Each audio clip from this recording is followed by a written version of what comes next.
Yes. Yeah, my name is Rob Jaques. I'm the Garden BirdWatch Support and Development Officer at the British Trust Ornithology. I imagine most of you are familiar with the BTO in some capacity. How I often like to describe BTO is whenever you hear about how a bird is doing, whether it's poorly or doing very well, it is, we normally know this because of one of the BTO surveys, and we do lots of different surveys looking at breeding birds, wetland birds. All the ringing that takes place in the UK is managed through the BTO, or the vast majority anyway. Nest records, and what I do is Garden BirdWatch. So while many of you are probably quite familiar with the big Garden BirdWatch, which does a fantastic job, it only runs once a year, and unlike that, the BTO's Garden BirdWatch, which has been going since 1995, we record birds and other wildlife every week of the year. So we ask people to put in 52 counts a year if they can. Anything less than that is fine. We're just happy to get any records in. And what I'm going to do is just talk a little bit about the history of the survey, what we found out particularly, and how we can maybe use what we found out to better inform what we do in our gardens. So I'll make a start now. There it is. As I say, running for over 25 years. So we have had currently about 20,000 participants. As of 2019, I need to update that number. We've had over 242,000 submissions from people. Some people take part for a small amount of time. We have a handful of people who've been taking part for the entire 27 years. We used to be a paid survey. People paid to take part in Garden BirdWatch. This allowed us to fund our work without worrying about outside bodies. But at the beginning of the first lockdown, we thought it seemed like we should be offering it for free to people while people are in lockdown, spending more time in their gardens, and give a bit of a taste of what the Garden BirdWatch survey is about. We're doing that. Lots more people came along, and we decided to keep it free for the foreseeable future. Like the big Garden BirdWatch, all we ask people to do is count their birds in the highest number they see at any one time. But we also we ask people to let us know stuff about their garden. How does it fit into the landscape? How big is the garden? What features does the garden have? Does it have any water bodies? Does it have a lot of trees? Or is it small and somewhat barren? All of that's useful information. And we also ask people to submit records of other species too, not just birds, but we also look at mammals, reptiles and amphibians, butterflies, dragonflies, bumblebees, and a couple of other bits and bobs. So we get this really great insight into how people's gardens are helping wildlife, what species they can bring in, and this gives us a good idea of how gardens are really useful for British wildlife. So this here is a distribution where we have the vast majority of people taking part. We've got a really good spread of the country. You can see there's some gaps, but these are often in areas where there's few people, which isn't too surprising. We don't have much of a reach in Ireland, but they do have their own Garden BirdWatch survey over there. So we don't compete with them too much, but if people do want to take part, they're more than welcome to. But you can see we've got a pretty good spread over most of the UK. We've got people down in the Scilly Isles, Channel Islands, up in Shetland, in the Outer Hebrides. So we can really see how birds differ in different parts of the country as well. And because we've been running for so long now, and because it's weekly, from submitted records, we've had, as you can see, the number at the bottom, number of individual. This number's over a year old. Again, need to update, so it's probably over 200 million records now. But at the time, 194 million. We've had over 8 million lists submitted. We've had people taking part, submitting over 1,000 weekly lists. Really impressive wealth of information.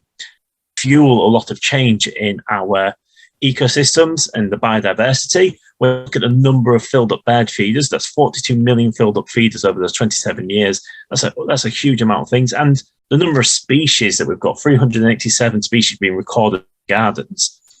That's a good chunk of wildlife in the UK. It doesn't cover the vast majority of vertebrates and plants, but when you start looking at vertebrates, we record all of them, and they've had most British vertebrates recorded in gardens one way or another. Because we've been going for so long, we can really see how things have changed in gardens as well, not just what we contribute, but also how things are different in that time. So on the right-hand side, you can see anything with yellow lines remained pretty much the same in those 25 years. Maybe it's had some ups and downs in that time, but remained pretty much in the same place. Everything that's with a red line has decreased, and everything with a blue line has gone up. And don't spend too much time looking at that. I'm going to explain a lot of these and some of the most interesting stories, some of the things that we discovered, and why they've happened, why our garden bird communities have changed so much in a relatively short space of time. So first of all, I'm going to talk about wood pigeons. One probably most of you are familiar with. They are a ubiquitous bird in the vast majority of British gardens, and they are one that this hasn't always been the case for. We have seen their numbers rise exponentially in an incredibly short space of time. Within the last 40 years or so, I wish I could remember this number off the top of my head now, and I should have made a note about it. But we can certainly see this change in the percentage of gardens that are reporting wood pigeons. So on the far left, we've got 1995. And in 1995, during the peak of 1995 wood pigeon recording, we would expect 60% of gardens to report wood pigeon. At this point, they'd already becoming a lot more well established. By now, that number is quite often getting into high 80s and then occasionally into the 90s. They are a bird you can expect to see in nearly every garden in the UK.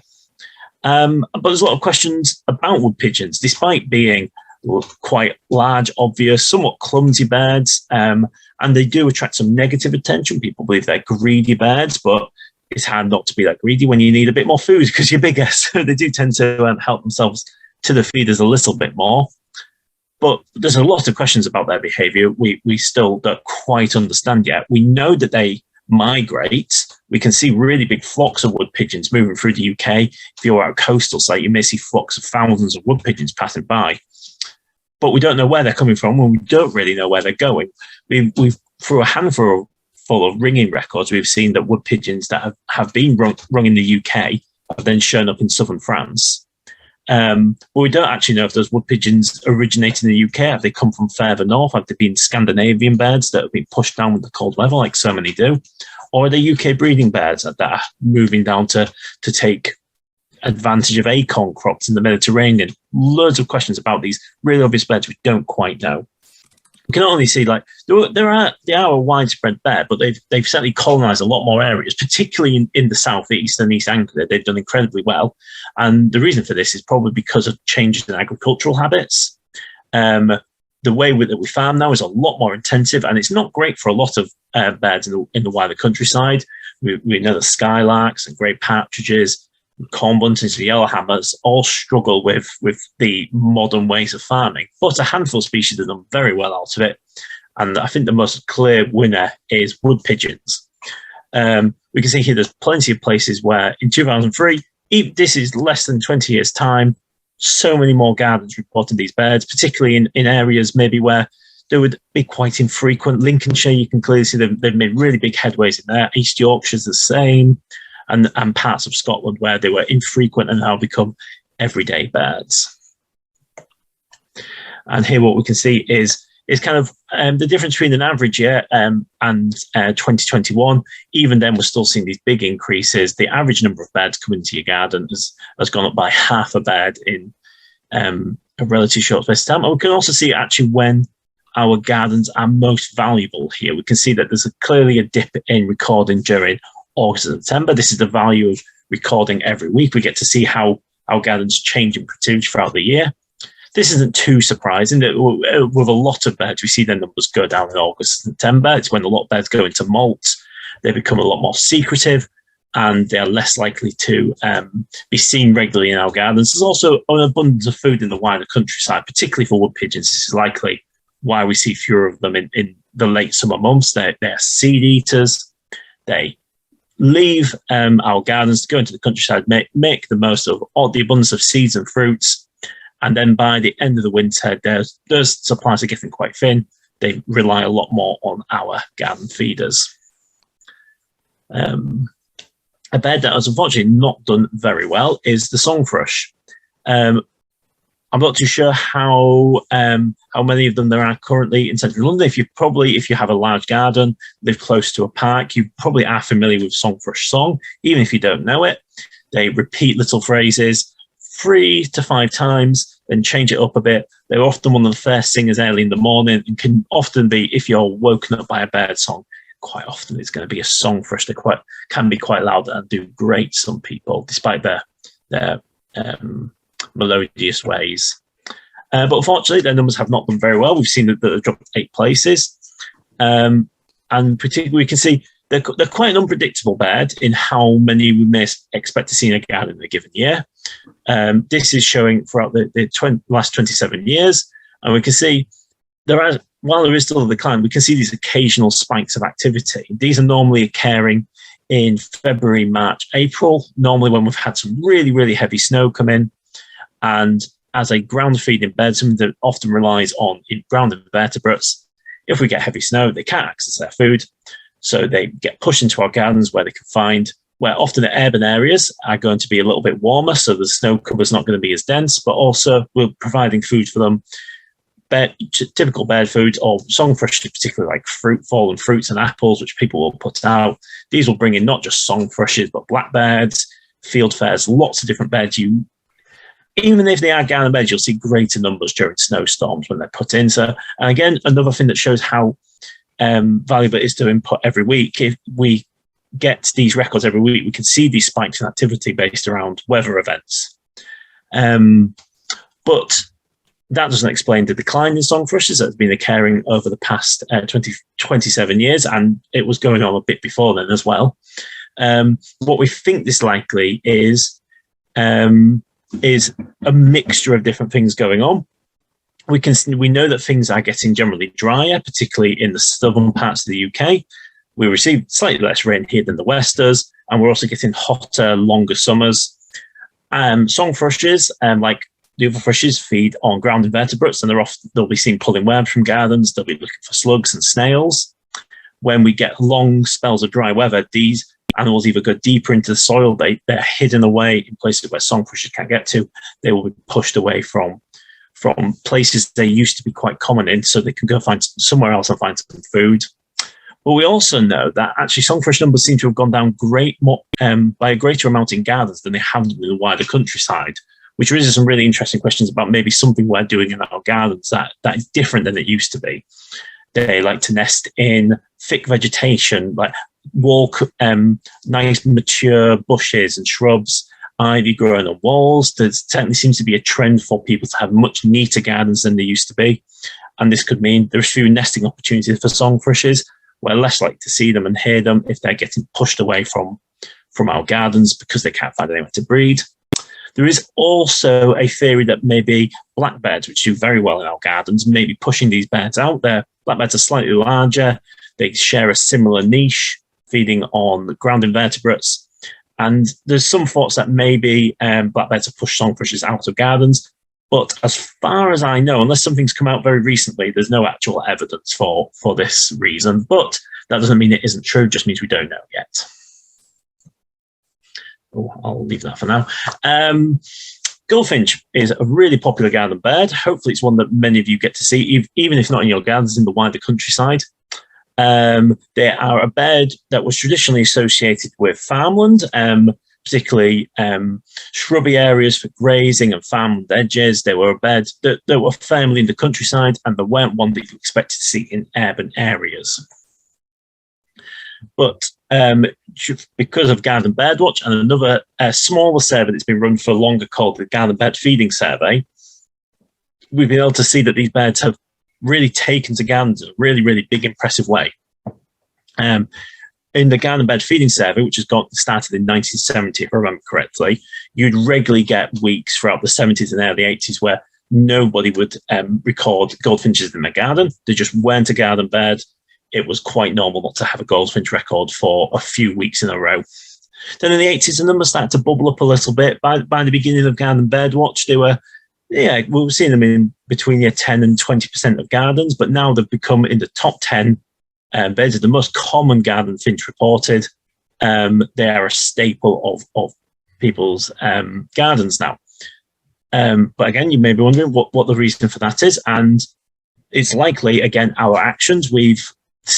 As garden bird feeding became more popular, we started to, an industry was created around it, which meant that there was more foods available on the market. So by some of our scientists looked at the RSPB magazine to see how food was advertised from 1970 up into the years, and seeing how this chart shows the popularity of the range of food growing as years go on. More and more things started to become introduced, and we can see some things like, typically in the 70s, people were feeding quite simple food. Peanuts were still a favorite, but single oats, single grains. There was a few insectivorous mixes being made. Then by the early 90s, you started to see ads for things like black sunflower hearts, niger seed, things that are really specialized. And this seems to align really well with not only goldfinches, but a lot of species becoming more and more common in our gardens and coming to our feeders. As we've increased the food diversity, we've also increased the bird diversity that visits our gardens.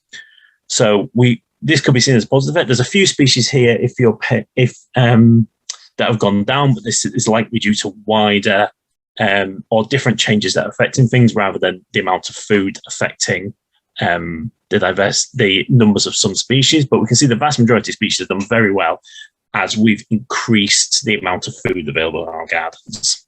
As a goldfinch was a farm species, and so many of those farm species have done quite poorly in the last 40 years.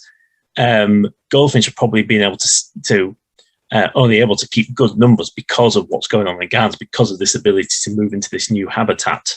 So we can see that certainly while we're having some negative effects maybe with how we manage our gardens, we can have some positive effects. But there is some other negative effects to discuss. Greenfinch, for anyone that's been watching birds in general for a long time, will have probably noticed a much fewer greenfinches now than there used to be. As we can see here, they were a pretty common garden bird, and they still to some degree are. But by the mid-2000s, we started to see some decline going on, and that has accelerated over time. And now they've gone from being one of the most common garden birds to an infrequent visitor in most people's gardens, which is a real shame to see. The reasons for this is because of disease. So we know that diseases will occur in wild birds, and they will move through populations, and some can be quite dangerous. And we can see certainly some things happening at the moment with avian flu. But some diseases we can have a big impact on. And the one that affects greenfinches is called trigonosis. It unfortunately affects the throats of the bird. They're unable to swallow seeds, and they produce a lot more saliva. When they catch this disease, they will have trouble swallowing seeds. As they move the seed around in their mouth, they cover it in saliva and drop it. Another bird comes along, then picks up the disease. And unfortunately, this will, in most instances, be the end of the bird. But in the mid-2000s, this started to be recorded in greenfinches. And this has corresponded with a decline, and it seems to be the main cause. We have also started to see something very similar with chaffinch. Still a common garden bird, but one that's numbers have decreased. Have I got the graph for chaffinch? So the blue line is how many average birds were seen during a year in 2021, and the dotted line was the average. So we can see about in the winter months, the number of birds coming to visit gardens is simply halved. We think that we know that they're getting trigonosis as well, maybe not quite to the same prevalence, but we do have some more questions around this chaffinch decline. We can see that that their numbers are also going down in places really far away from bird feeders, which is the most common place for birds to pick up this disease. It brings birds together in quite a natural way, allows disease to spread a lot more widely than it normally would. But even away from garden bird feeders, chaffinch numbers are going down. So we think that while disease might be affecting them, there could be some other effects there. And it is not just trichomoniasis that's affecting our birds. A really common one to see in chaffinches and a few other finch species is a papillomavirus. And this, as you can see here, affects the legs of the bird. They grow these large, scaly, wart-like growths on their leg. As far as we know, it's very rarely a fatal condition in and of itself, but it probably does reduce the standard of living for that bird might make them more vulnerable to predators.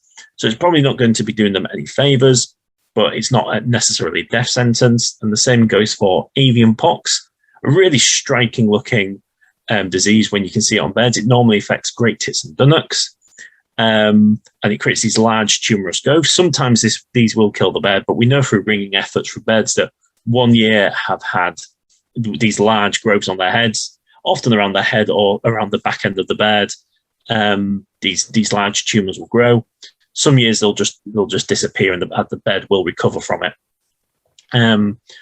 But what we can do actually is report these diseases, so we have a better idea of what's going on. The Zoological Society of London has vets working for it, and we work with these vets to create garden wildlife health. We ask people who see sick or sick birds or other wildlife in gardens. We'll also look at hedgehogs and frogs and other amphibians and reptiles to let them know if to let garden wildlife health know if they see a sick bird, because then we're able to actually track diseases as they move through the country. Helps us to notice if there's anything new that might be on the horizon to better advise people, and also track the diseases that we already know are there. And also it's a great place to go to find out more about these diseases. I'll talk a little bit about preventing them a little bit later on, but for now I'll move on. Slightly more positive story, nuthatches gone up 6 places. Nuthatches have been a widespread bird in the UK, somewhat widespread bird in England for quite some time, but they were very rare in Scotland.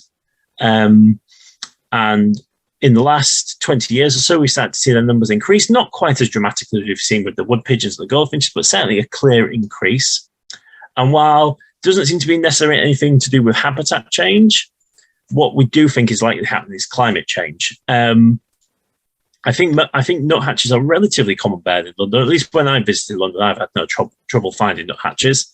But if you was in Scotland, if you was in the north part of England, they were infrequent birds. Often you'd have to go to a really nice bit of forest to see a nuthatch. As the climate has warmed, it seems to be that they do a lot better. They've pushed further north.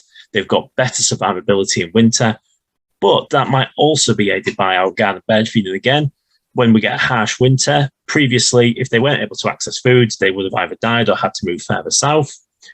With our garden feeding habits as they are, they likely move into gardens during the toughest times of the year, take advantage of that food, and it helps them to weather the worst of the cold spells. Collared dove is a really interesting bird within the UK.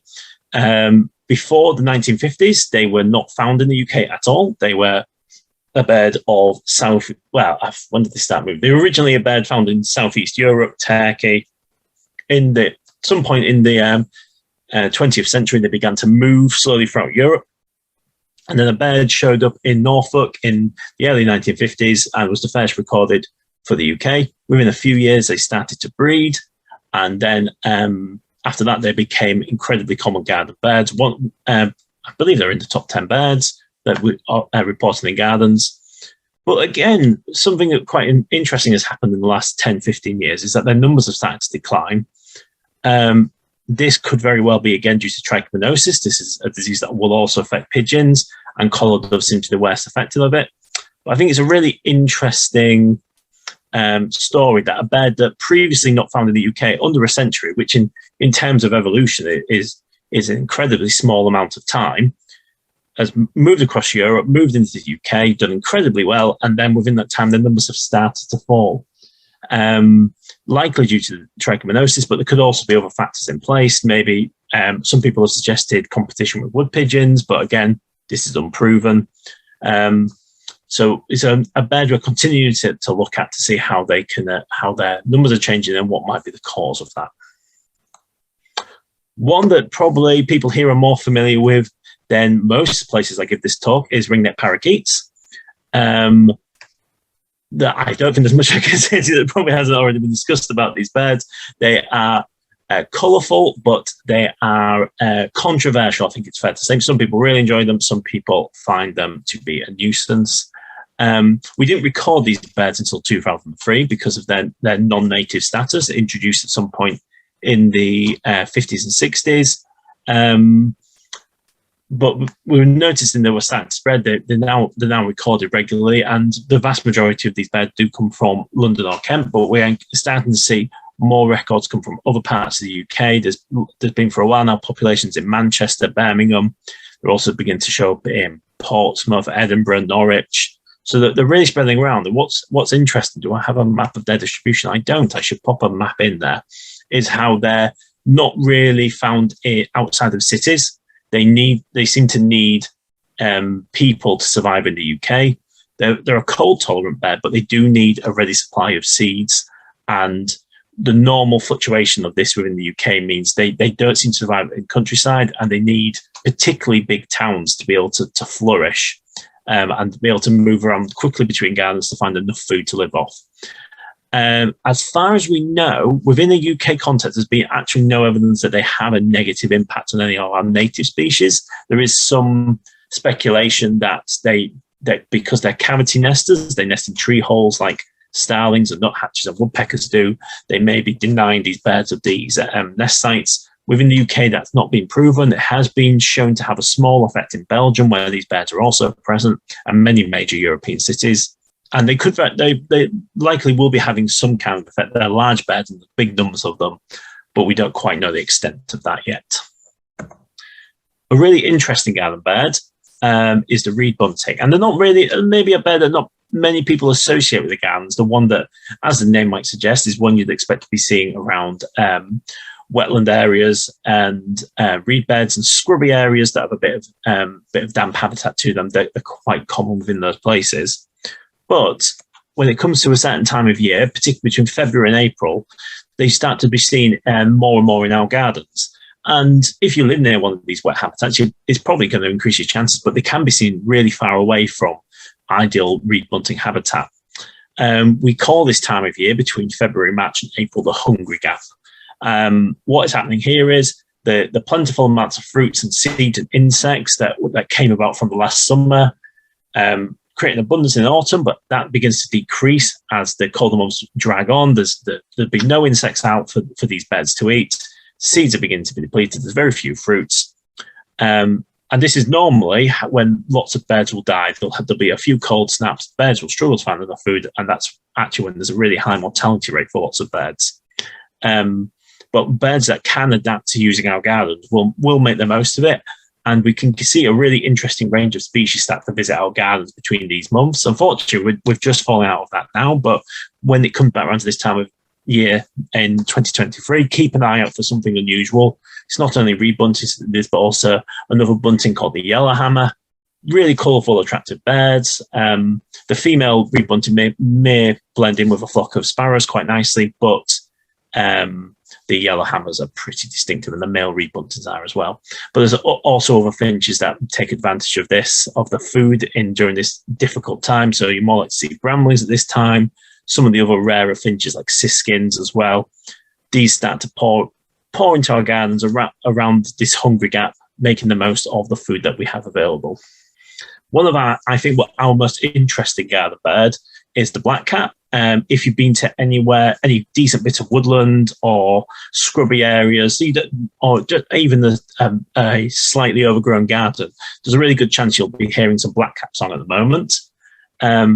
Historically, these were a migratory bird in the UK, and they arrived in March and April, and then typically left around September time, come to the UK to breed, then head back down south, normally to the Mediterranean, to spend their winter months. But I think it was the 1950s, people began to notice a few more blackcaps was seemingly spending the winter in the UK, not travelling south, but actually sticking around. And this number continues to grow until the 90s, when it was becoming a really noticeable trend in this change in blackcap behaviour. And now we can see that actually during the winter months, our gardens host, 15% of our gardens will host a blackcap in the winter months.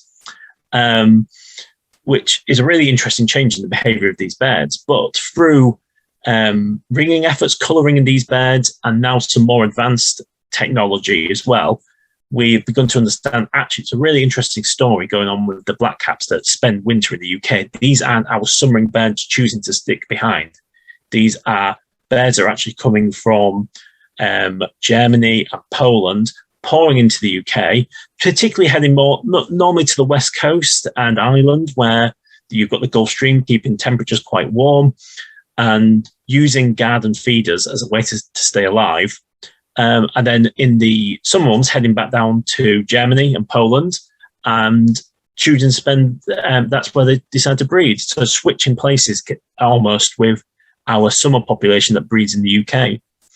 But through geolocators, then that's what's been attached to this bed here, an incredibly light device that can work out the location of a bed in quite a broad sense, but enough for research purposes, by looking at what time the sun rises and for how long. We can actually see that it wasn't just Germany and Poland that these birds were coming from as we first thought. They're actually coming from huge swaths of Europe and coming into the UK, such as the draw of our garden feeders and our slightly warmer temperatures. And some of these birds are even coming from places like Spain and south of France and Italy, where normally we'd expect them to be wintering. And they're making this journey because they're finding a reliable food source.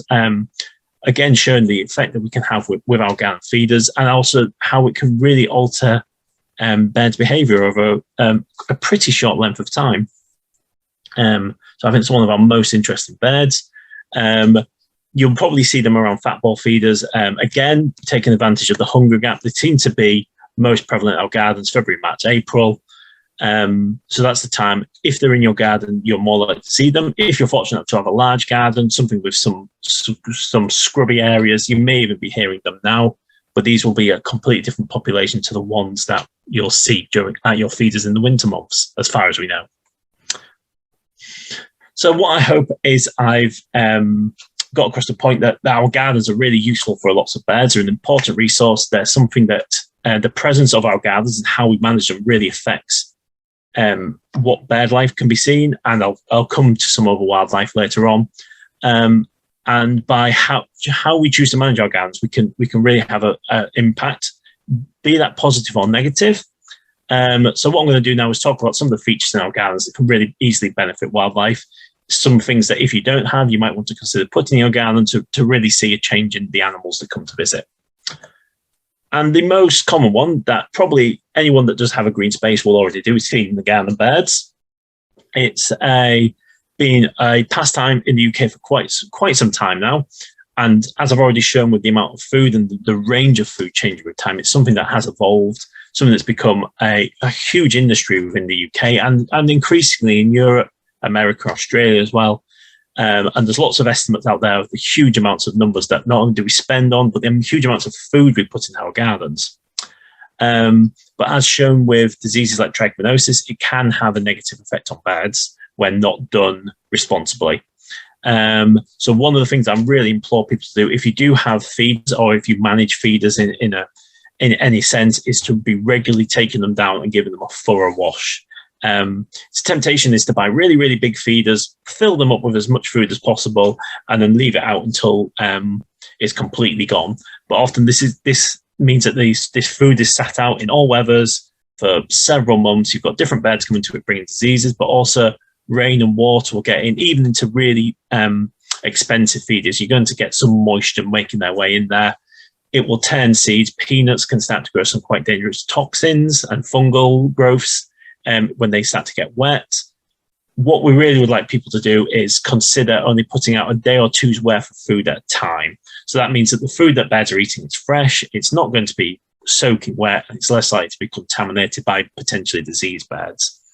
And what we'd also like to see people is if they can, a weekly basis, taking down their feeders, emptying out all the old food and giving them a really thorough wash, getting into all the nooks and crannies, make sure there's no old food, no muck being left behind.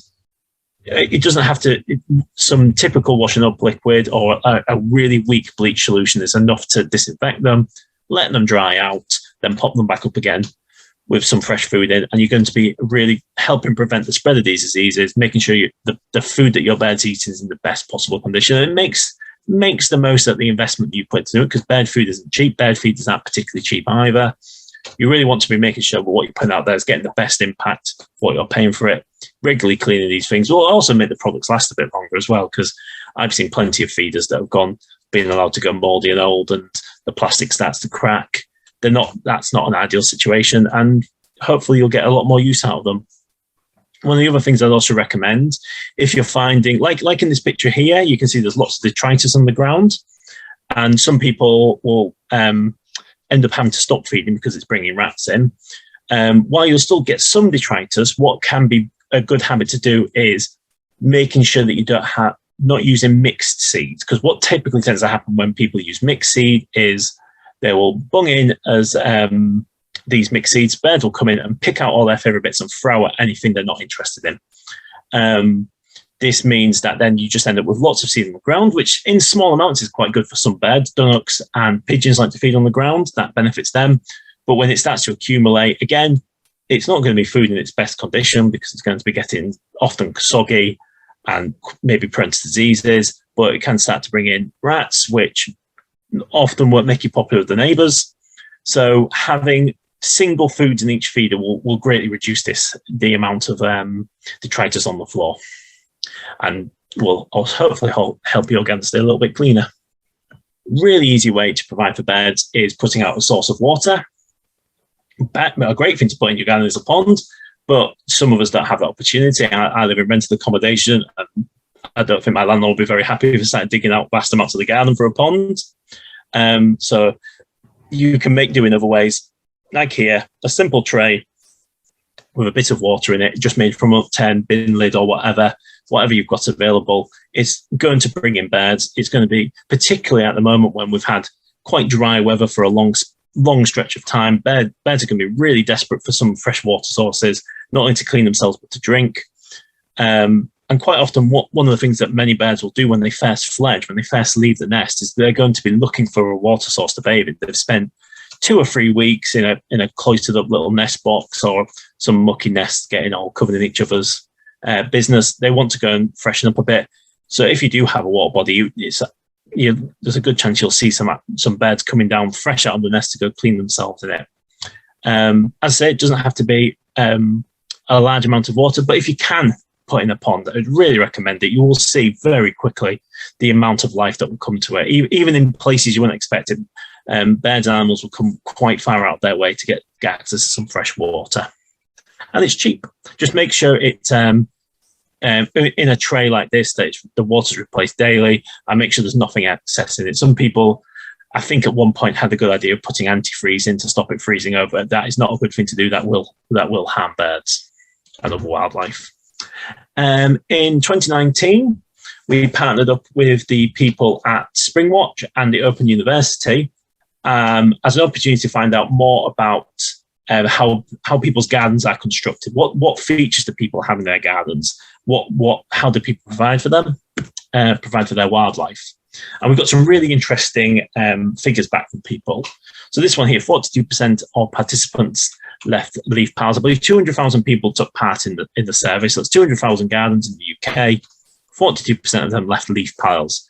And if you're someone that likes a very neat and clean garden, people can be quite keen to get rid of leaf piles if they see them as unsightly or messy. But I really recommend it if you want the opportunity to keep leaving some leaves behind. Not only is it good for keeping moisture in the soil, if you are so inclined, if you get down on your knees and look at these handfuls of leaves, turn them over and see what's on them, you'll see that they're covered in life in different ways. You'll find not only things you might expect like worms, slugs and snails, but really interesting things. There'll be more spiders and harvestmen. There'll be hoverfly larvae living on the leaves waiting for next year so they can become hoverfly adults even. And it's a great resource for lots of our favourite garden wildlife. It's one, if you've got blackbirds in your garden, you'll often see them flipping leaves over, looking for invertebrates to feed on. Hedgehogs will enjoy snuffling through this, trying to find some food. It's a good resource for frogs as well to go looking for food. I'd really recommend having a leaf pile. Because the fantastic thing about it is you don't really have to do much. You just have to leave the leaves there quite often, and that will do a good job of bringing some interesting species in. Only 30% of participants left areas of grass to grow. Managing lawns is a really interesting thing, and there's lots of different ways to do it, and it really depends on what kind of soil you have in your garden, what plants you want to encourage. But there is definitely a habit of overmowing, of every couple of weeks getting the grass down to as fine a point as it can be. What often this means is that you'll get minimal amounts of flowers in there. If you're over mowing, you're not even going to get things like daisies coming up. And also the soil tends to get dry a lot quicker because it's got no vegetation above it, keeping the sun off the soil. It'll bake a lot quicker, and that's not going to be great for lots of wildlife hoping to use it. Worms will be pushed further down, and birds like this blackbird here will struggle to find food in it. But by leaving the little patch to grow, it doesn't have to be a whole garden, just leaving areas to grow along, you'll see flowers start to come up.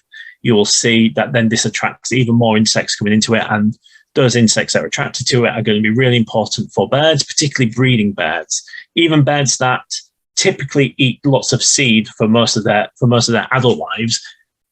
Lots of our finches and tits we need insects for their young. Making sure there's a space for insects to be means that you're going to have a better chance of seeing some interesting young birds coming into your garden. And again, a really good argument for doing less in your garden and being able to be a little bit lazier. 19% of people helped hedgehogs, and this could be in a number of different ways. Hedgehog boxes have become quite popular. They're very easy to buy. If you visit a garden centre or anyone quite a lot of people that work with wood now will make some hedgehog boxes to sell. If you've got a little space in an outdoor area, you can put one of these boxes. You may very well bring one in. People are also regularly feeding hedgehogs now. There is hedgehog food now quite readily available from lots of supermarkets for feeding in your garden. But you can also just give them normal wet cat food, and dry cat food will also work as well.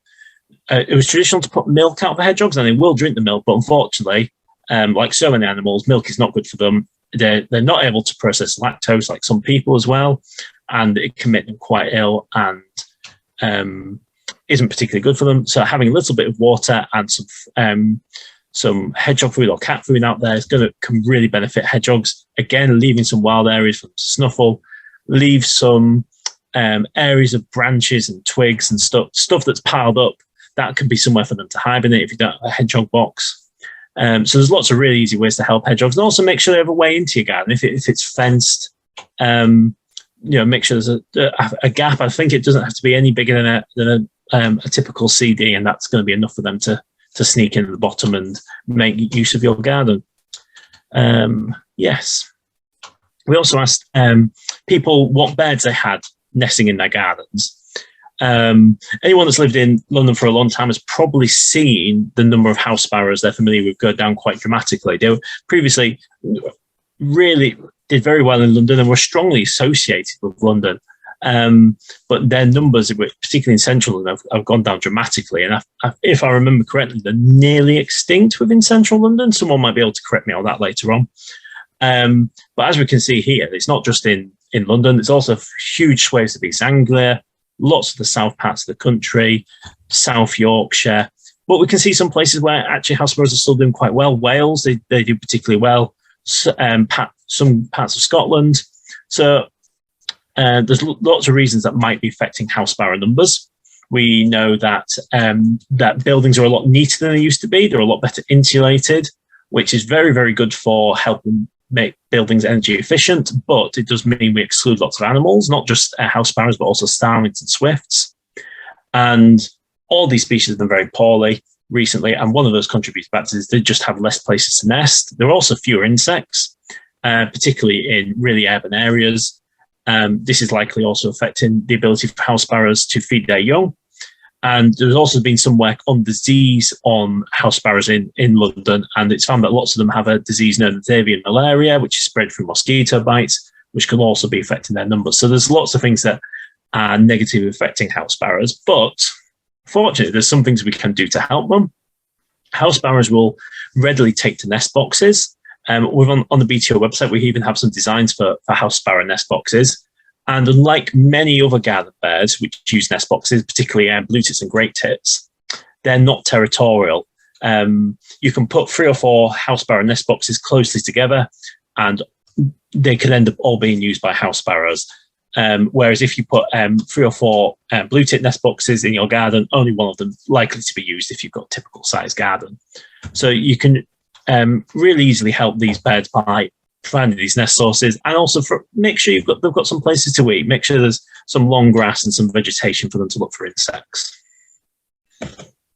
How robins use our garden. So robins are one of our most common garden birds, and one that in many years is the most recorded garden bird.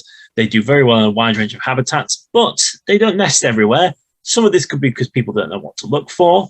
But if you do see a bird carrying nesting materials or with a beak full of food, they will have some young nearby. Yes. Well, actually, they will also sometimes be prospecting a mate. Part of their mating rituals can include offering partners food, but this does mean that their breeding is intended. So if you're seeing birds with beaks full of food, they will be breeding. But again, we've got some ways that we can increase the numbers of birds that might be using our garden to breeding. Robins, like blackbirds and dunnocks and song thrushes, will occasionally use open-fronted nest boxes, but they will also just take to any kind of thick vegetation. Robins in particular will even go for very urban areas, places like sheds and greenhouses. If there's some little nooks and crannies, people have found them nesting in old boots and flower pots that are being left behind. They'll take to a lot, but they really like some thick vegetation. And one of the best plants for it is actually ivy. It's one that people have had a really bad reputation on ivy, and most of that is unfounded. It will very rarely kill trees. It doesn't bring down walls. What happens is it grows on old walls and old trees, and that's by the very nature of them being old is why they come down, not because of the ivy on them. Ivy is a fantastic thing, not only because it gives robins somewhere to nest, but it also means you get a lot of insects. The flowers are one of the last to come out at the end of the year, one of our last of our native plants to be seen flowering. And so you'll see that in September and October. And if you spend some time watching ivy flowers, especially those in the sun, you'll see a huge wealth of insects coming to it. Butterflies, bees, flies and beetles, all fantastic robin foods, particularly for chicks. And then a lot of these animals will use the ivy for somewhere to rest for the winter months. A lot of the insects will. Then the flowers on the ivy become berries, which is also good for lots of our birds. Comes the spring month, the ivy provides somewhere for them to nest. The insects emerge, providing a bit more food as well. So it's a plant that gives throughout the entire year. So if you're able to let some ivy grow, I'd really recommend it. It can take quite a while for it to grow to maturity, so it's getting flowers on it, but it's really worth the long-term investment. So we look at a few other things on as well, just looking at numbers. We also ask people to report a few interesting things they've seen in the garden. One of those is garden wildlife health, which I've already discussed, which is people reporting any sick birds they see. But we also have a few other things we ask people to report. And one of those is Big Garden BeakWatch, is a project where we ask people to let us know when they've seen unusually beaked birds in their garden. So we know that there's lots of causes for birds to have unusually shaped beaks. Some of these seem to be genetic or disease-based, but some of these are traumas. So this blackbird here has likely maybe hit a window or a car. Its beak is broken. It's lost a lot of the top part of the beak. And that's something that's probably going to be never fully recover from. But they do manage to survive. So here's a starling that's grown this unusually long beak. This is more likely to be some sort of genetic condition. But what we often see is that these birds do particularly well in gardens. And this is probably because the food that we put out is accessible in a different way to what it is in the wild.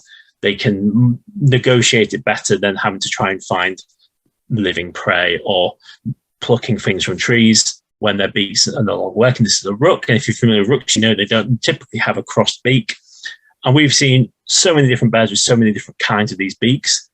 And what we ask is if people do see something unusual in the way of these beaks, look up Big Garden BeakWatch and let us know what you see. We've just got a short survey to fill out and send. And particularly if you can send us some photos, that's fantastic, because it gives us a better idea of what might be causing this condition.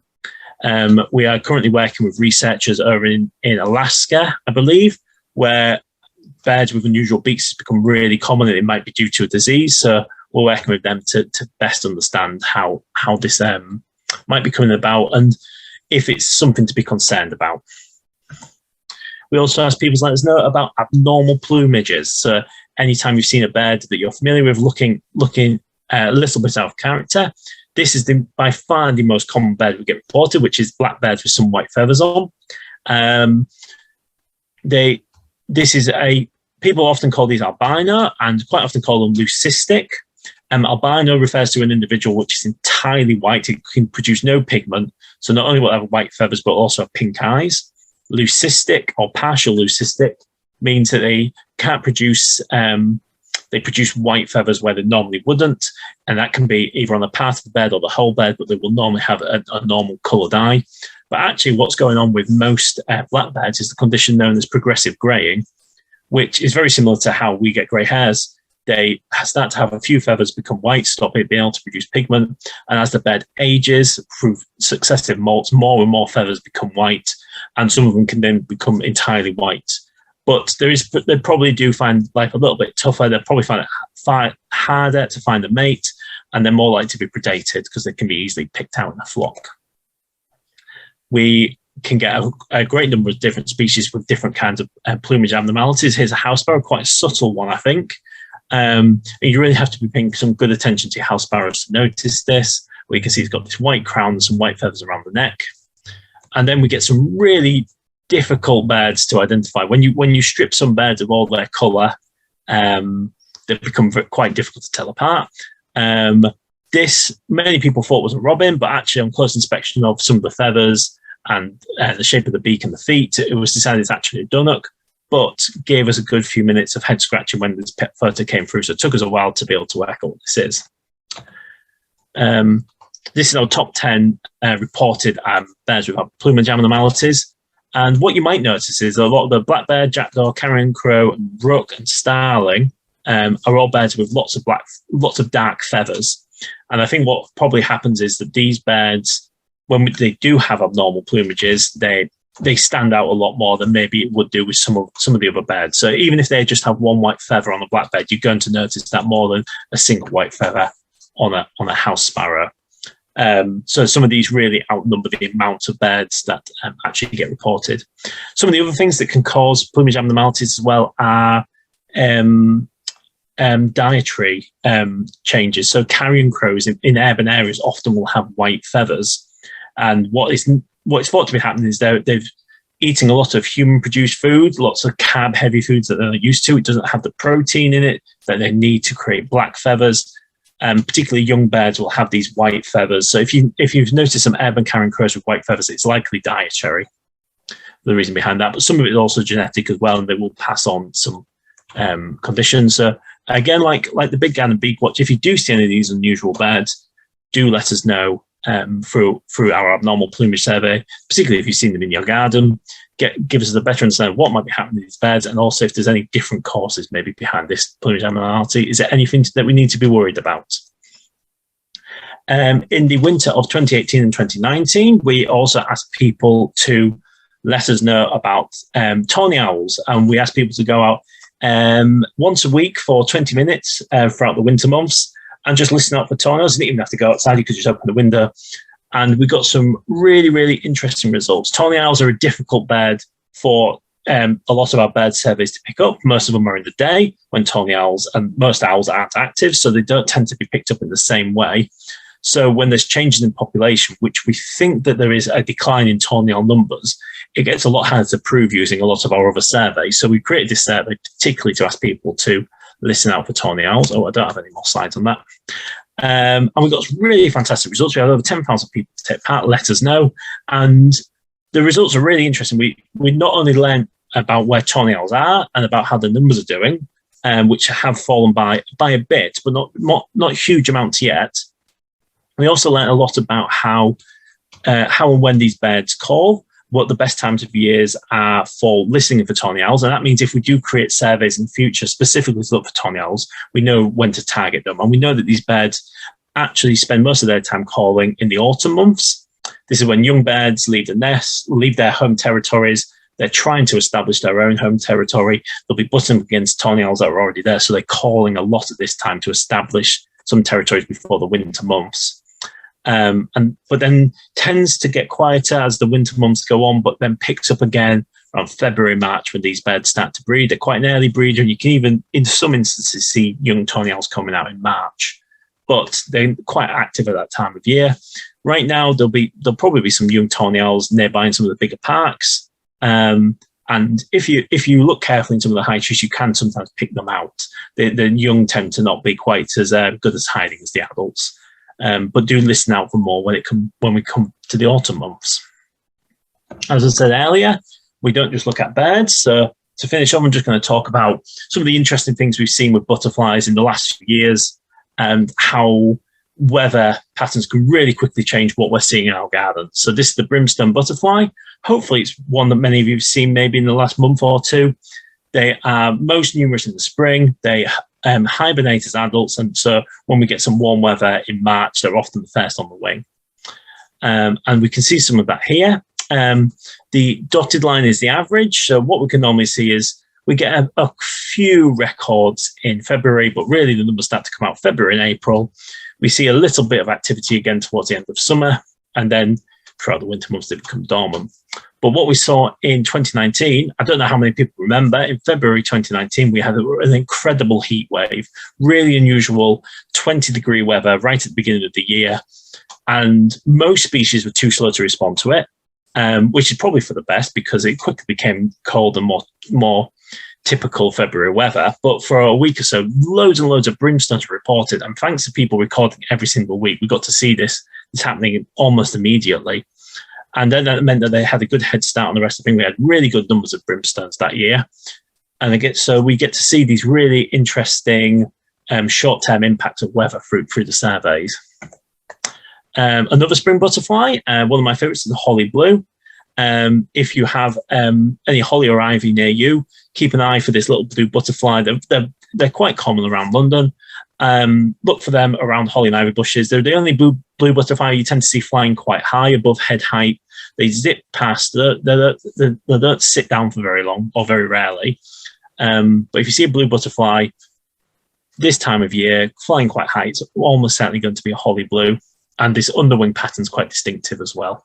The red line was 2021, and the blue line was 2020, and the grey lines were going back in time. The darker grey lines were more recent, going back to lighter ones, which are quite far back. And the blue line and the red line, I think, really show how dramatically these animals are affected by the weather. I don't know. Last year, hopefully some of you remember, we had a really bad spring, really wet, really cold, well into May. We had freezing temperatures, lots of rain. And what we saw was barely any holly blue butterflies being recorded throughout that entire month. You compare that to the blue line, which is 2020, where we had a really hot spring and Easter weather. You couldn't get two more different recordings at the beginning of the year. This is a spring butterfly, one that we expect to see most of in April and May. And then they have a second generation later on, which will lay some eggs for the next spring generation. And we almost a complete opposite in recording patterns for those 2 years. Fortunately, we've come back to this year. I was expecting holly blue numbers to be really poor, but they've actually come back pretty quickly. So that late summer generation must have done very well. Another interesting butterfly in gardens, and not a predictable one, is the painted lady. They're quite a large butterfly. One of them nymphalids, which they share that family with species like red admiral and peacock and small tortoiseshell. They are ones that you typically see on buddleia. They're very big fans of the buddleia bush. Their numbers vary wildly from year to year. That big grey line, I believe, is 2009. I could be wrong about that.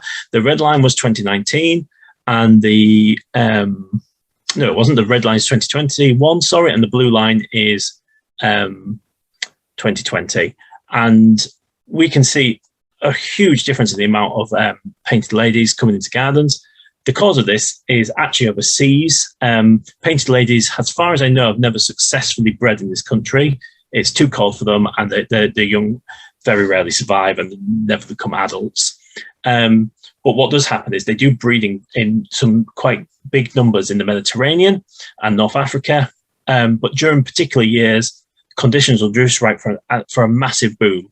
And when it does, these animals migrate north in great numbers. They're one of the few butterflies that's ever seen in Iceland because of their migration abilities.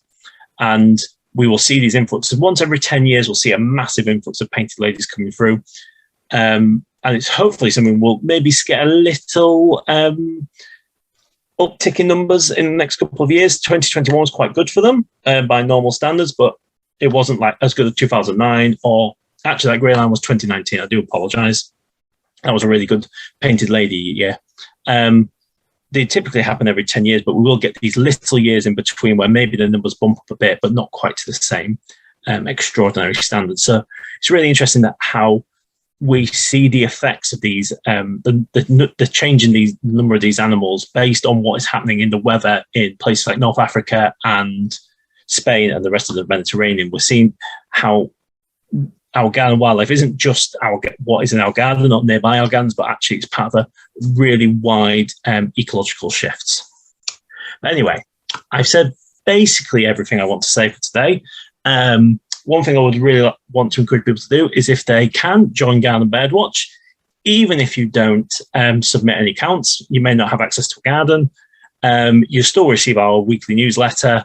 We'll keep people updated about how things are changing. Any interesting stories that appear through people's garden records, we like to share those as much as possible. So do sign up if you can. And if you can, please actually record your garden wildlife. As much as possible. It really helps us, but even if you just do it a few weeks a year, it's really beneficial to us, and we could do with a lot more people in central London taking part. People assume that because they're in these urban areas, they may not see the most amount of garden birds, that it's less valuable, but actually we really need different types of gardens taking part. If we only have the best gardens taking part, we don't get an accurate idea of what's going on in the UK. So even if you don't see anything in a week, that's still a useful record for us. We want to know if you haven't seen any birds. So yeah, please join. If you know anyone that's interested, please let them know. If you can donate to the BTO. It really helps our work. Or you can join as a member, where you'll get access to magazines and training sessions on how to identify birds. And we've got a wealth of information on our website. And that's it for me. I will open the floor to some questions. Jenny? Parakeets are not having many records about them using other birds' holes. In the local cemetery, the great spotted woodpeckers have used the same tree for a number of years, and this year they were beaten to it by the parakeets. I'm not sure anywhere else. Interestingly, for such a tropical bird, they do nest very early in the year, and we do see them beginning to nest. I think eggs can be laid as early as February in some years. So they possibly do have this advantage over other birds. As we haven't seen it reflected necessary populations around areas with lots of ringnet parakeets. And great spotted woodpeckers are quite aggressive birds when they want to be, and they do have the ability to tear other birds out. They've got a very powerful beak, as you can imagine, and they don't put up with other birds very well. So it could be possible that they found a better nesting location, or they've moved on. Maybe this year there's just doesn't happen to be greater spotted woodpeckers there, but it could just be that parakeets happen to win out, and that was a cowardly woodpecker. And on your website, do you have the neighbours across the road from me with two small children have started asking me what the birds they've seen in their garden? Do you have a simple guide with pictures for them to identify? Doesn't have too many birds on it, so the sort of thing that they're likely to see. Yes, we don't have anything, I think, easily findable on the website at the moment. But if you do email me at gbw@bto.org and let me know that's what you're after, we've got some materials that I'll happily send in the post. Thank you very much. No problem. Oh, sorry. I was just going to say, on that thing of books for children, there's a lovely Unwin's book on garden birds, very simple one. Right. Very simply identifying birds. I'd recommend it. I gave it to friends who didn't know anything about birds, adults, and they found it very useful as well. Thank you for an interesting talk. Rob, we've been doing Garden BirdWatch for 23 years now. Fantastic.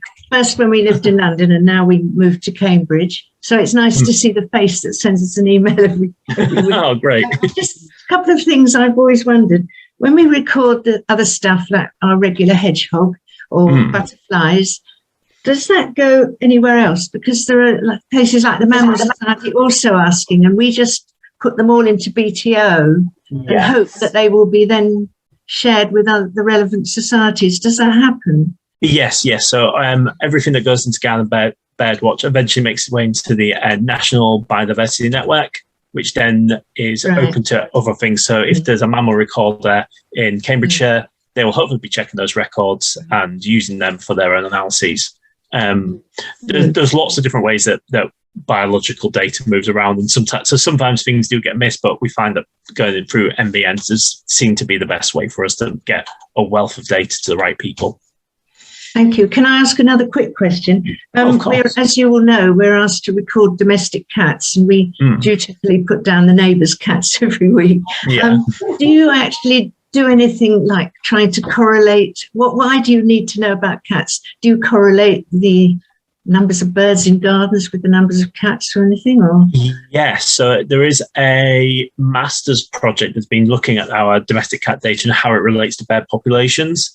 I'm not able to talk about the results as of yet. I think it's been meant to be published for a while now, hopefully sometime soon.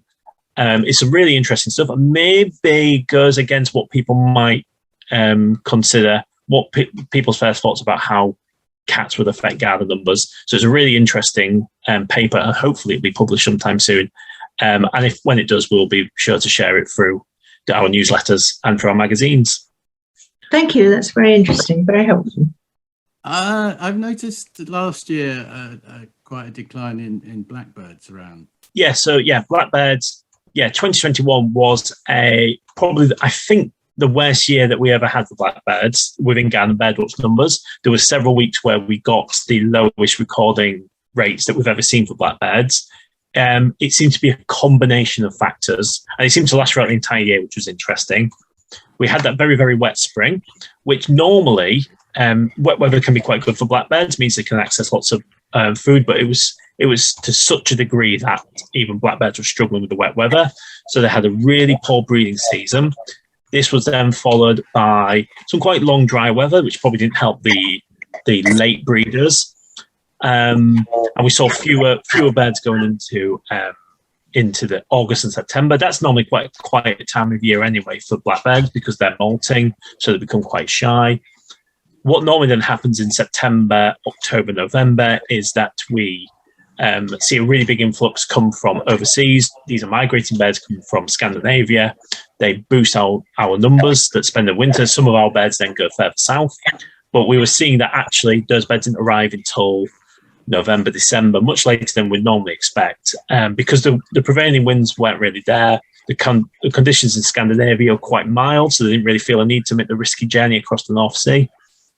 So it was a really difficult year for blackbirds. Their numbers are picking up a bit this year, but because last year was so harsh, it's going to take a while for them to recover. But they do have lots of advantages. Blackbirds, they're really really good at being in lots of different habitats. They breed from March up until August and sometimes September, so they can produce several broods in a year, and they'll contend with lots of different kinds of food. So they're really versatile birds. So hopefully they'll bounce back.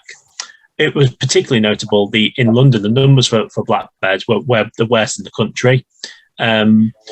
There's some consideration there may be a disease going around, but that's still really early days, and we're not quite sure yet if that entirely explains everything. But this was definitely seen throughout the entire UK.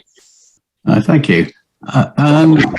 The other question I had was, I started doing Garden BirdWatch in about 2008, I think. And then I was putting out Niger seed, and goldfinches would all love it, and occasionally I'd get siskins and redpolls on it. Oh, lovely. And then, I haven't seen a siskin or a redpoll for years, but the goldfinches now will only eat sunflower seeds. They won't go near the Niger seed. It just sits there and rots, so I've given up on it. It's something that we see hear from quite a lot of people, because Niger seed was long considered the thing that goldfinches really, really like, and they still do go for it. But it does seem that some gardens get no interest in Niger seed whatsoever, and the sunflower hats are what brings in everything. And it could just be personal preference. They prefer the sunflower hats. So but it could also be maybe dependent on food that they have available in the wider countryside. There'll be different fats and oils in Niger seed sunflower hearts. So if they're finding lots of the other kind naturally, they may not want Niger seed. And it could just be maybe the Niger seed was kind of grown somewhere where it wasn't ideal conditions, it's low quality. They can taste that and they're less interested in it. So it seems to really change depending on the garden, whether Niger seed is popular or not. It's something that maybe in a few years' time might be worth trying again, see if it's popular. But if it's not working for you, then yeah, stick with the sunflower hearts if they're working. The only other thought I had about it was that there's a lot less greenfinches around now than there used to be. So possibly there's less competition on the sunflower seed feeder. So not getting often. Yeah. So, I mean, sunflower hats seem to be almost one of the few things that is universally popular with garden birds. There's very few things that will turn their nose up at sunflower hats. So, but there is an interesting element of competition with lots of these things. So that could be another factor. Yeah. Was there any more, Simon? Do you link in with other initiatives like No Mow May? For example, I do this every year now. The other week, I saw goldfinches on the lawn eating dandelion clocks. So I was wondering if there was something that you could look at in relation to No Mow May as a whole, and whether that had been done, because it's becoming a wider spread initiative. That's an interesting question. So we, because we're a research institute mainly, we're non-campaigning, so we have to be careful with what the messages we put out, because we don't want to be affiliated with a particular thing and then people accuse our science of being biased. So we're quite careful with what we associate with. But there is a really interesting question there about those impacts. Can we see these clear things between people leaving patches, and does it increase in bird numbers? So there is definitely a really good question there. One of the things that we do ask people to let us know about is whether they have wildflowers in their garden or not, areas they leave to grow along. So people put this in when they join Garden BirdWatch, and they can update it when their garden changes. So we could possibly already start to see maybe some correlation between finch numbers and areas with wildflowers. But it'd be really interesting to find out if something as simple as No Mow May that 1 month a year, if it does make a big difference. We know, goldfinches, bullfinches, lots of things will come down for dandelion seeds, and they're quite an important food source at this time of year for lots of finches. When they're busy looking for insects for their young, they want something for themselves that's going to be rich in energy, and dandelion seeds will be one of those things they'll be eating at this time of year. But yeah, it's a really interesting question. I don't have a great answer for it, but something I will mull over certainly over the next couple of days. Yes, you were talking about the dearth of sparrows in central London. I live in Fulham, which is just outside the technical central London area. Yeah. But during lockdown, I was surprised at how many small colonies of sparrows are still hanging on. Oh, that's good to hear. If you go down residential streets, there's maybe a clump of bushes or something, and they're not big, these colonies, maybe 6 or 8 adults, but there are quite a number of them. So I suspect they are hanging on. You probably need more records from central London. I mean, that's always a great thing. Unfortunately, we do have things like the breeding bird survey where people will be covering parts of central London. But that's really good to know. And it sounds very similar to maybe what we have here in Thetford. I'm in Norfolk, Thetford. And I do have a handful of house sparrows down my street, but as I say, it's a very small colony and really site faithful. I see them very regularly in the front of the house, but they never go into the garden. So they can have very small ranges where they'll move around with him, which makes them really interesting birds. But there's also that kind of site faithfulness makes them quite vulnerable to changes as well. But it's good to know there's at least a few places that still have them. Kat, did you have a question? Well, just following on from that, I live in Surbiton, which is it's a very built-up area, part of it, and we've got a colony of about 40 to 50 sparrows living in some bushes. They're just amazing. I just hope that tenants who live nearby don't complain about the noise. Sparrow can be really irritating. That's lovely to hear. Yeah. But I was just going to ask, do you know anything about the effect of, the effect is obviously on hedgehogs, etc., from large fences, 6-foot fences. I blame Alan Titchmarsh for everything. It does it just sort of, because I've got a long, thin garden, and I've noticed a change in we don't get blackbirds or thrushes there ever since the people put in high fences, 6-foot fences, because they don't have sight lines. You know what I mean? They can't feel secure. They can see around them. I just wondered whether that had any effect on the type of bird. No.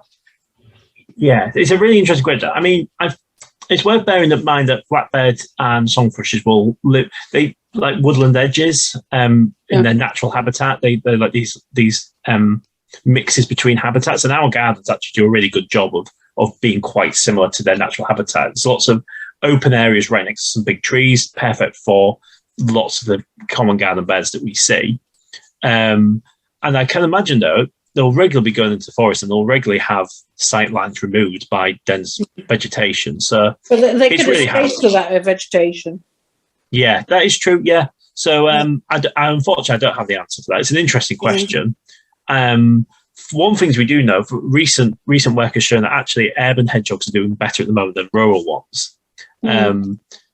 And I don't know if the reasons necessarily known. We know that there is some negative impact for urban living for hedgehogs. They're affected by street lights and noise, but their numbers are a lot more stable in urban areas than the wider countryside. And it could be due to the amount of pesticides put out into the wider countryside, which can have a detrimental effect. So while having these fences isn't great, it's good to know that actually urban environments are still holding strong for certain wildlife. Well, thank you very much for listening to me talk. Yeah, I'll leave you be. Thank you very much.